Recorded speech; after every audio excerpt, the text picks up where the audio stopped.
নমস্কাৰ time for Assam নামৰ চেনেলটোৰ জৰিয়তে মই আশিক আপোনালোকক পুনৰবাৰ স্বাগতম জনাইছো।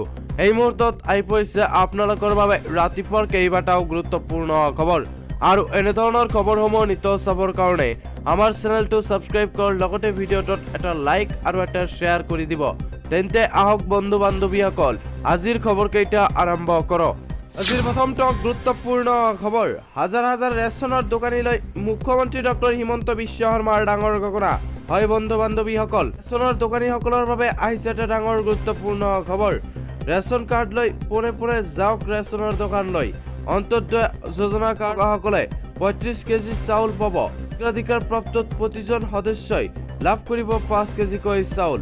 কাৰ্ডত সৰু কেঁচুৱাৰ নাম থাকিলেও লাভ কৰিব আপুনি 5 কেজিকৈ চাউল।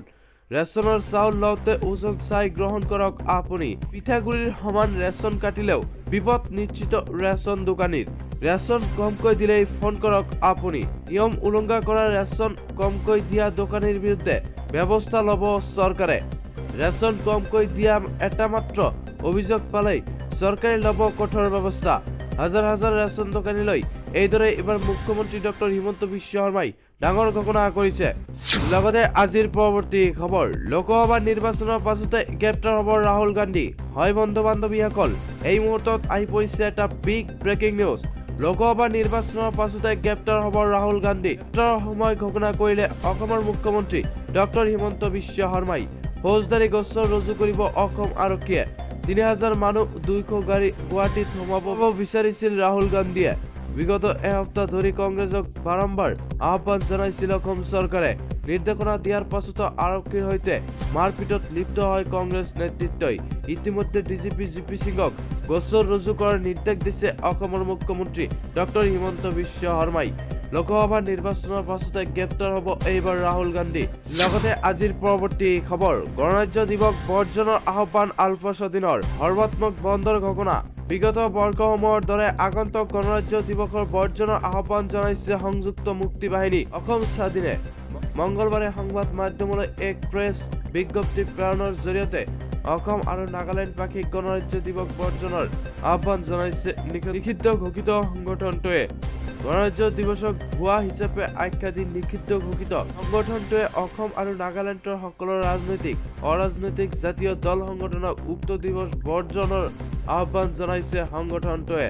আলফা স্বাধীনৰ প্ৰচাৰ বিভাগৰ সদস্য ৰুমেল অসম স্বাক্ষৰিত প্ৰেছ বিজ্ঞপ্তিখনত উল্লেখ কৰে, ইয়াণ্ডাবু সন্ধিৰ জৰিয়তে অসমক কৰা পতনৰ জলখন তথাকথিত স্বাধীনতাৰ পাছত দিল্লীয়ে আজিকপতি অধিক অগ্ৰাসী আৰু শক্তিশালী ৰূপত গঢ়ি তুলিছে।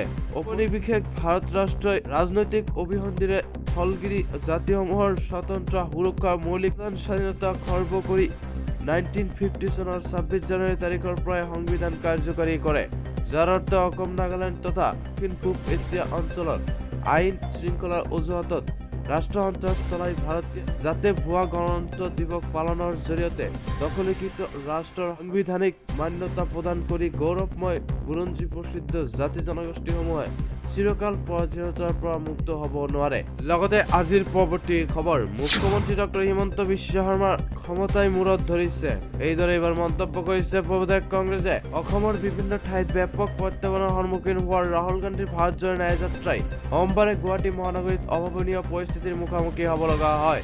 এক কথাত ৰণক্ষেত্ৰত পৰিণত হয় গুৱাহাটী খানাপাৰা কইনাধাৰাৰ ৰাষ্ট্ৰীয় ঘাইপথ। আৰক্ষী আৰু কংগ্ৰেছৰ নেতাকৰ্মীৰ মাজত হোৱা হতাহতি প্ৰদেশ কংগ্ৰেছৰ সভাপতি ভূপেন বৰা আৰু বিধায়ক জাকিৰ হুছেইন শিকদাৰকে ধৰি বহু নেতাকৰ্মী আহত হয়। আনহাতে আৰক্ষীৰ বহু কেইজন আহত হয়। ইফালে আৰক্ষীৰ নিৰাপত্তা বেষ্টনী আৰু বেৰিকেড ভাঙি আগুৱাই যোৱা কংগ্ৰেছৰ নেতাকৰ্মী আৰু সমৰ্থকসকলক নিয়ন্ত্ৰণ কৰাৰ বাবে অসম আৰক্ষীয়ে লাঠিচালনা কৰাত কংগ্ৰেছৰ বহু কেইজন নেতাকৰ্মী আহত হয়, যাৰ ফলত প্ৰায় 1 ঘণ্টা ধৰি ৰাষ্ট্ৰীয় ঘাইপথ উত্তপ্ত হৈ থাকে। সমান্তৰালকৈ ৰাষ্ট্ৰীয় ঘাইপথকে ধৰি সমগ্ৰ খানাপাৰা অঞ্চলত ব্যাপক যান-জঁটৰ সৃষ্টি হয়। কইনাধাৰাত সংঘটিত হোৱা ঘটনাক কেন্দ্ৰ কৰি সৰব হৈ পৰিছে কংগ্ৰেছৰ দলকে ধৰি বহু বিৰোধী দলসমূহ। প্ৰদেশ কংগ্ৰেছে আজিৰ ঘটনাৰ প্ৰতিক্ৰিয়া প্ৰকাশ কৰি এক বিবৃতিৰ যোগে জনাইছে, ৰাহুল গান্ধীৰ ন্যায়যাত্ৰাক বাৰে বাৰে চৰকাৰ আৰু বিজেপিৰ দলে বাধা প্ৰদান কৰি তেওঁলোকৰ ফেচিষ্ট আৰু অগণতান্ত্ৰিক চৰিত্ৰক প্ৰকট কৰি তুলিছে।